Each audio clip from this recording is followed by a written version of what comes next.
These are helpful hints on Chapter 9 homework. Problem 1 involves something like, very similar to kind of a problem we did on a worksheet in class. We've got a rod or boom, they call it, sticking out from a wall that is pivoted to rotate at the wall. And then we've also got a cable going down with some unknown tension T in it.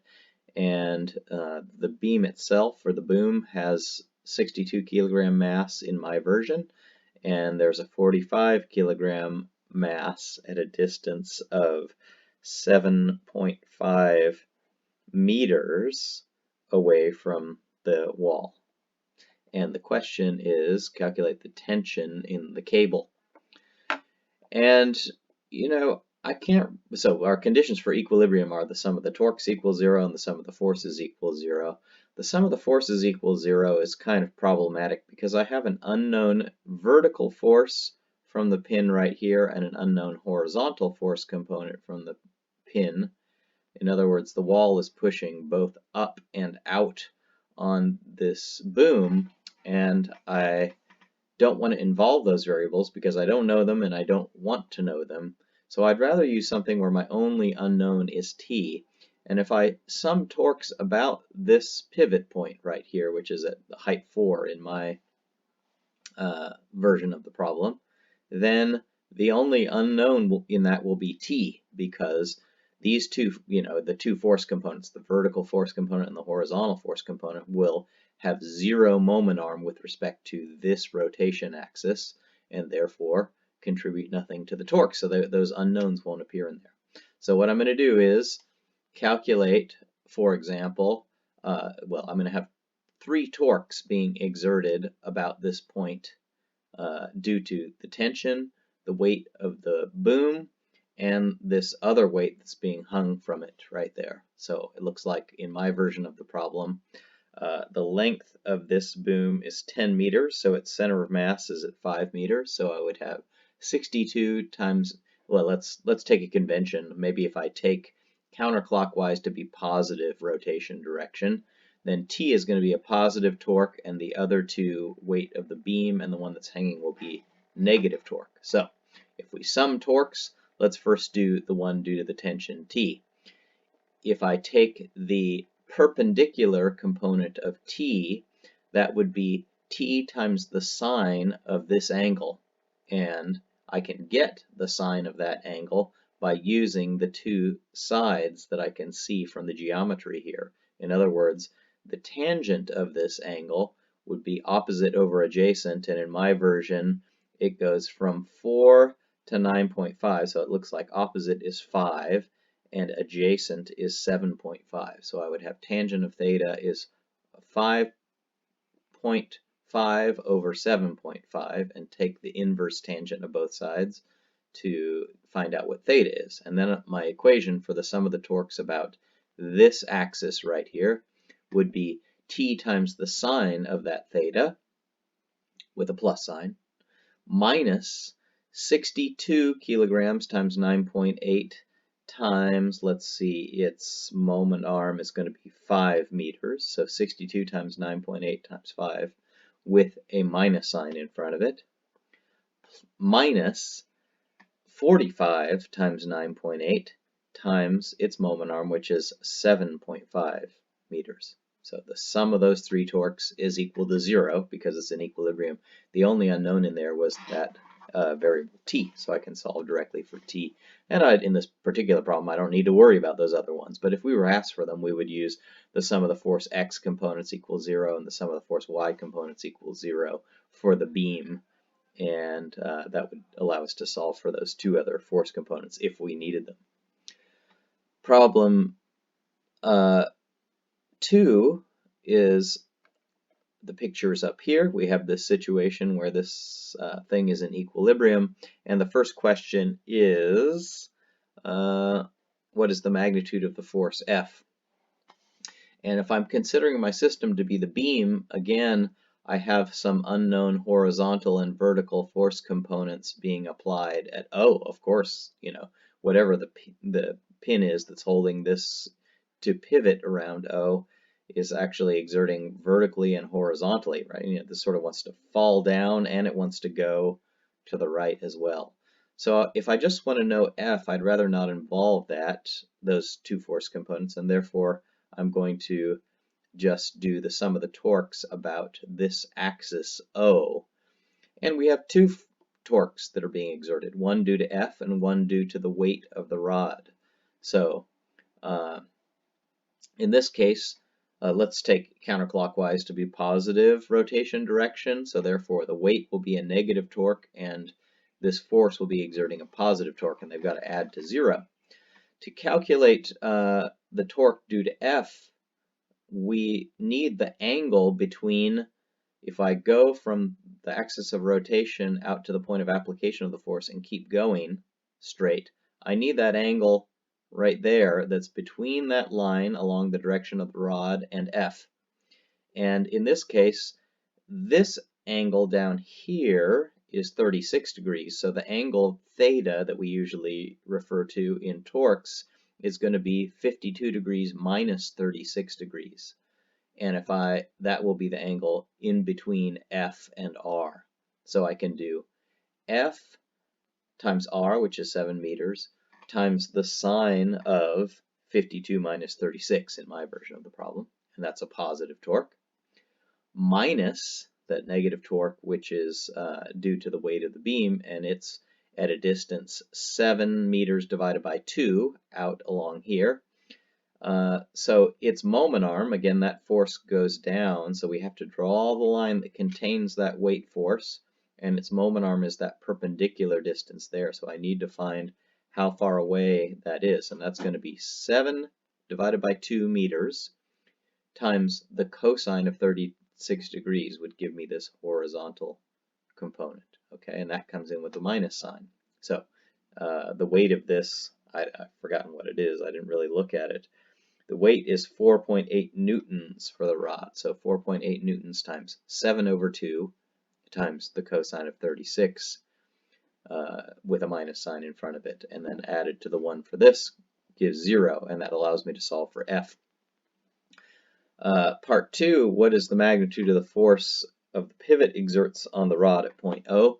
That means I need to find the horizontal and vertical force components, and I can do that by setting the sum of the force X components on the rod equals 0 and the sum of the force Y components on the rod equals 0. So I might call the unknown ones here, I don't know what to call it. We'll call it PX and PY for the pivot force X components and Y components. So for summing force X components equal to 0, the weight force doesn't contribute to the X component. So I would have PX plus Px plus F times the cosine of 52 equals 0. And remember, I already know F, so I can solve for Px there. And the sum of the force Y components equals 0. I would have Py minus however many newtons the weight of the rod is, plus F times the sine of 52 equals 0. And that would allow me to solve for my Py force. Problem 4, we've got someone standing on a ladder, a given distance along from the bottom of the ladder.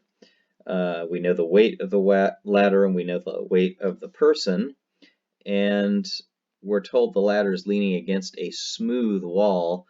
That's a little bit of a confusing way of putting it. What is really meant by smooth here is frictionless. And, you know, glass is very smooth, a pane of glass, but, you know, if you put a piece of rubber against glass, it's certainly not frictionless. But they are, when they say smooth here, they really mean frictionless, whoever wrote this problem. And so you should treat the force between the wall and the ladder up here as being frictionless. Now we can't have the floor be frictionless too, otherwise the whole thing would just come crashing down.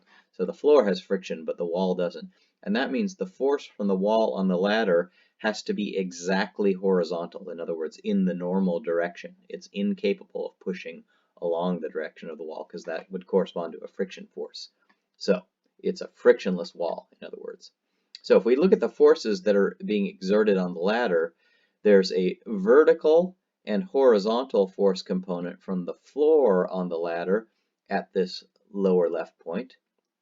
Then we've got the person's weight going down, we've got the ladder's weight going down, and we'll pretend it's being applied at the center of mass, halfway along the ladder. And then we've got a horizontal force only from the wall going to the left in this diagram. So we're first supposed to calculate the force exerted by the wall.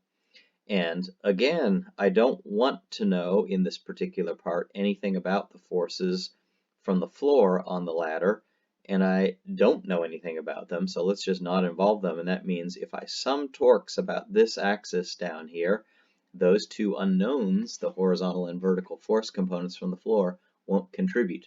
So I'm going to do the sum of the torques on the ladder about this axis down here. Again, just to be definite, let's take counterclockwise to be positive. Then the force from the wall is trying to twist it around in this way, so it's a positive torque.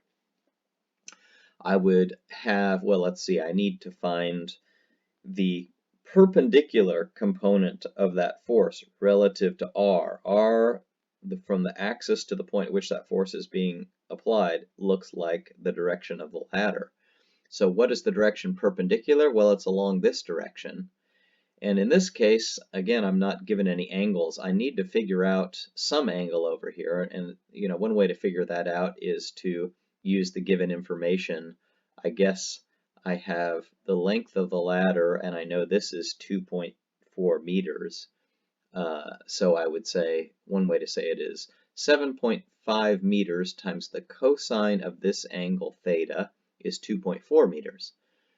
Solve for the cosine of theta and then take the inverse cosine to solve for theta. So that gives me this angle down here in the lower left part of the ladder. That's also this angle up here between the ladder and that horizontal, or between the ladder and that force. So if I take that unknown wall force, maybe I would call it Fw, and multiply by the sine of this angle, which is the same as this angle down here, that would give me the perpendicular component of F. So F wall times the sine of that angle times its distance R, which is 7.5 in my version of the problem. That comes in with a plus sign for torques, minus 636 newtons times its moment arm, and its moment arm is going to be 7.5 divided by 2 times the cosine of this angle. That will give me this distance down here along the bottom to the line that contains that force from the weight of the ladder. And that comes in with a minus sign. And then another negative torque due to this one would be 718 newtons times 2.4 times the cosine of that angle theta. And that would give me the moment arm of that particular torque. Okay, so one positive torque, two negative torques, sum them, get it equal to 0, and the only unknown in there will be the wall force. Part 2, calculate the normal force exerted by the floor on the ladder. So again, I don't really want to know anything about this horizontal component, or the frictional force from the floor on the ladder. We only want the normal component, and so it seems like the thing to do is, I could sum torques about here, but I think in this case, since we already know the wall force, and actually we don't really even need to use it here, we could just sum force y components, where plus y is upward, on the ladder and set it equal to 0. So I would have F floor y minus 718 minus 636 plus the y component of this force, and that's 0 because it's horizontal. So the sum of those three force y components equals 0, and the only unknown in there would be the y component of the floor force. All right, next problem, plank on a scaffold. Here is a scaffold being supported by two triangular kind of resting points. And we've got a person of a given mass. We know the mass of the plank, we know the mass of the person. We want to know how far past this pivot, in other words, in the diagram, X, can the person walk before this whole thing comes crashing down. In other words, it starts to rotate around this pivot. If they walk too far, it's going to flip up and start to rotate around the right pivot. How far can they walk? So a good way to think about this problem is, if the person is standing over here, right, then both of these pivots are going to be pushing upward. The pivots are incapable of pulling downward. That's just the way it's constructed, because the board is just resting on the pivots. So they can't pull down, they can only push up. As the person walks farther and farther out, the force on this pivot is going to get bigger and bigger, and the force on this pivot is going to get less and less. And at the point where they're just moved out to the tipping point, this force upward from the pivot will actually have gone to 0. So at that critical position, in other words, when x is that distance we want to find out, this upward force from this pivot on the board will be 0. And so we're going to, what we'll do is sum torques about this axis due to all the forces that are on the board, but we're going to assume that this pivot on the left at that critical x value that we're interested in is 0, exerting 0 force on the board. In other words, it's just about to lift off of that left triangle. Okay, so what forces are exerting torques about this pivot? Well, this pivot itself is pushing on the board, but it doesn't exert any torque about its own axis. So the only forces that are exerting torques on the board are the downward weight from the person, which is trying to rotate it clockwise, and the downward weight from the board, which is trying to rotate it counterclockwise. So if I call counterclockwise rotations positive, and we do the sum of the torques about this right pivot equals 0, assuming the left pivot is exerting 0 force, then let's see, the weight of the board is what? The plank is 34 kilograms, so it's 34 times 9.8, and its moment arm, let's see, it's sort of over here at the center of mass, halfway down. If the weight of the board is at the center of mass, then the distance from the center of mass to the right side of the board is going to be L over 2, right? Because it's exactly halfway across the board. So from here to the right side of the board is L over 2. And then if I subtract little l from that, which is also given, so if I do capital L over 2 minus little l, that will be this little distance from that pivot to the center of mass of the board. Okay, so capital L over 2 minus little l times 34 times 9.8, and that will be a positive torque. And then the negative torque from the person minus the person's mass is 100 kilograms, so minus 100 times 9.8 times the moment arm x. Okay, those two forces, torques add to 0, solve for x because it's the only unknown in there. Here's a cook holding a 1.99 kilogram carton of milk at arm's length. What force must be exerted by the biceps muscle? It's a little bit of a wonky problem in that they tell us to ignore the weight of the forearm. Well, you know, your forearm probably weighs a kilogram by itself. So, you know, compared to this 2 kilogram carton of milk here in my version of the problem, it's certainly not able to be ignored. But let's take it at face value and assume that the forearm is massless. And we can, as we did in that worksheet from the class videos, we can treat the rotation axis to be the elbow joint. And we have two things exerting torques on the forearm about the elbow joint. There's the biceps muscle pulling up at an angle of 60.6 degrees in my version relative to the vertical, so it's pulling up in that direction. That's exerting a torque that will try to twist it in the elbow in this direction. And then this carton of milk is trying to twist it in the opposite direction. So some torques about the elbow muscle, the elbow joint, to find out what the biceps muscle force must be. Okay, so relative to this axis, here is a force of magnitude 1.99 times 9.8, and its moment arm is 25.5 centimeters. I would change that to meters. Its moment arm relative to this, we have to have 25.5 plus an additional 8 and change that to meters. That's its moment arm. You know, in other words, if I draw the line that contains that force vector, we have to go 25.5 plus 8 converted to meters to get to the pivot point. And then let's call that a positive torque because it's trying to twist it counterclockwise. And then we're going to have a negative torque due to the biceps muscle. It's, we could call its magnitude FB. That's what's being suggested in the problem.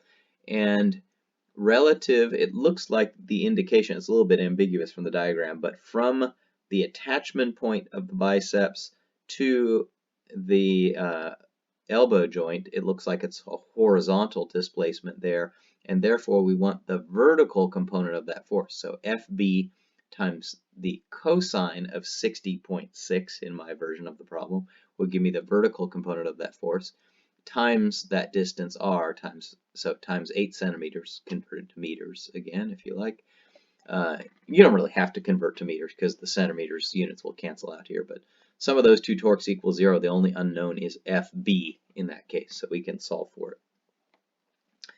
Truck on a bridge, so we have a bridge of a given mass and a truck of a given mass, and we're given how far the truck is from the left end and the length of the bridge. We'll assume the bridge's center of mass is right at the middle. Calculate the normal force on the bridge at point B, this right point, and then in the next part we're supposed to calculate it at point A. So how hard are A and B pushing up in this problem? It looks like from the problem they both be pushing. They don't need to pull. Neither one needs to pull because they both need to support stuff that's sitting between them. So in this case, let's just call them FA and FB, and if I wanted an equation that doesn't involve A, in other words, just to answer the first part, I could sum torques about A, and then the vertical force component from A wouldn't contribute. So I could do FB, if I call positive, sum torques about this axis, and call counterclockwise positive. So FB times 45 meters minus the weight of the bridge, which in some big number, the weight of the bridge times 45 over 2, which would be its moment arm, also minus the weight of the truck times its moment arm, which is 27 meters. The sum of those three is equal to 0. The only unknown there will be FB, so I can solve for FB. And then for part 2, we need FA, and probably the easiest way to do that is to sum, if I call plus y up, some force y component. So I would have FA plus FB minus the weight of the truck minus the weight of the bridge itself equals 0. And since I already know FB, the only unknown in there would be FA. And that's the answer to part 2. Finally, here is a 9-meter beam of given mass extending over a ledge. So we don't really care about this table here. It's just some horizontal thing that's not going to move. But we do care about this beam. We're saying if we push it out a certain distance, and then we have a 55-kilogram person who wants to stand on the very edge of the beam, how far can the beam be projected outward? In other words, what's that maximum distance x, so that if the person stands on the edge of the beam, it's just about to start tipping about this point. But if they go any far, if the beam were out any farther, they would have started falling down if they stood at the edge. So at that critical position, this side of it is just about to start lifting up, which means the upward force from the table here is 0 on this whole part of the beam. In other words, all of it you can think of there as just being a slight little air gap underneath here. So the table is not really pushing on the beam except at this point where it's starting to rotate about, or it's just about to rotate about. So the only force on the beam from the table at that critical condition where the student is standing all the way out at the edge and the beam is as far as it can go, this is acting like a pivot right at the middle. And so the only force on the beam from the table is right at the right edge of the table. So let's sum torques about that axis and see what we get. So the sum of the torques on this horizontal plank about the axis, which is the edge of the table. At the critical condition, there's no upward force from the table other than at that axis, and it doesn't contribute a torque. So that doesn't come in. But what else is contributing a torque? Well, on the beam relative to that axis. The beam's own weight is, right, the beam has length 9 meters, so its center of mass is 4.5 meters from the right end, and the moment arm is 4.5 minus x. That's this little distance from the rotation axis, I'm presuming, to the center of mass. 4.5 minus x in my version of the problem. So I would do 280 times 9.8 times 4.5 minus x, and I'll assume that's a positive torque, counterclockwise.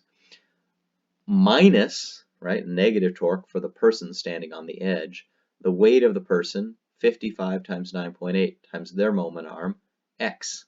Okay, so one positive torque, one negative torque, the sum equals 0, and that's an equation where the only unknown in it is x. You have to combine the two x terms and solve for what x is. And that x, since we assume the force upward from the table over here is 0, that x will correspond to the maximum x in that configuration. And that's it for this. Hope that helped.